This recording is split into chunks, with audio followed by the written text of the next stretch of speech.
Accusers of convicted sex offender Jeffrey Epstein spoke out on Capitol Hill today, one day after a House panel released 33,000 more pages of files related to his case. And those files, they include court documents, flight records, as well as a video of Epstein's cell block taken before his death. And that does include a minute missing from earlier videos.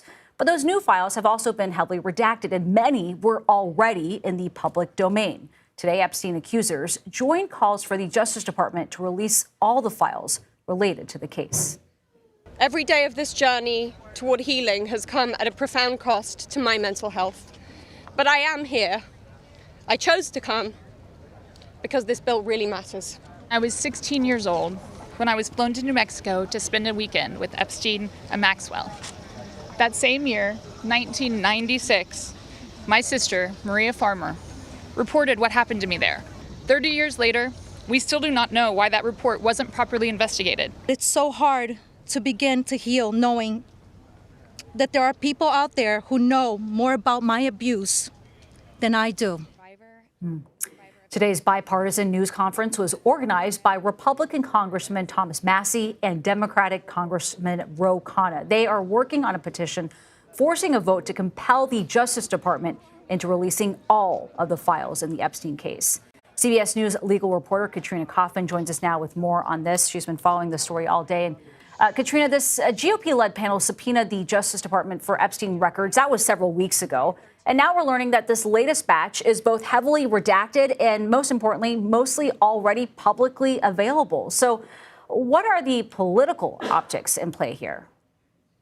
I mean, essentially, Nancy, this is not satisfying anyone. It's not satisfying Republicans who are asking for this to be released. It is not satisfying the Democrats. It is not satisfying the victims. As we just saw at that press conference earlier today, they want these files released. So optically, it just appears as though the Department of Justice is trying to give the appearance that they're complying with this request. It's supposed to be the first batch of files to be turned over, but as you said, these are all already mostly public. They are highly redacted, but it's also been said that 97% of the information in them was already out in the public. So it is not in any way satisfying this outcry that more information from these files be released. Now, we played a few of the clips from earlier today, but Epstein accusers, they spoke publicly today, some for the very first time, about the abuse that they endured and this long, long wait for justice.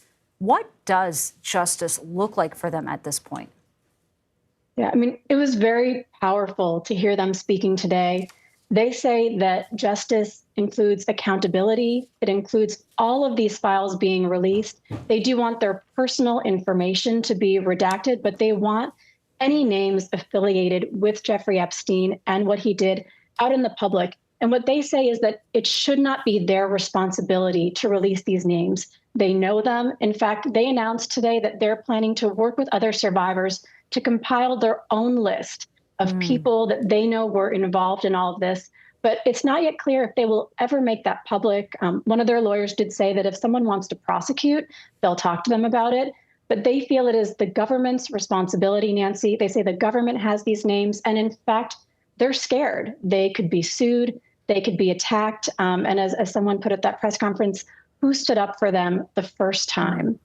One of the women also talked about listening to that recent interview between Deputy Attorney General Todd Blanche and Ghislaine Maxwell. And she said that voice she heard, this polite voice, is the same coercive one that convinced her to go work for Jeffrey Epstein. In fact, she said her voice that day was the same one that sent me off to a monster. And nothing can be believed from what she says, but she felt that there was no pushback from Todd Blanche that day. And so, yes, it was very powerful to hear them all speak. And what they want is justice and accountability, ultimately. Yeah, the trauma continues all these years later for so many of them. Katrina Kaufman, thank you very much.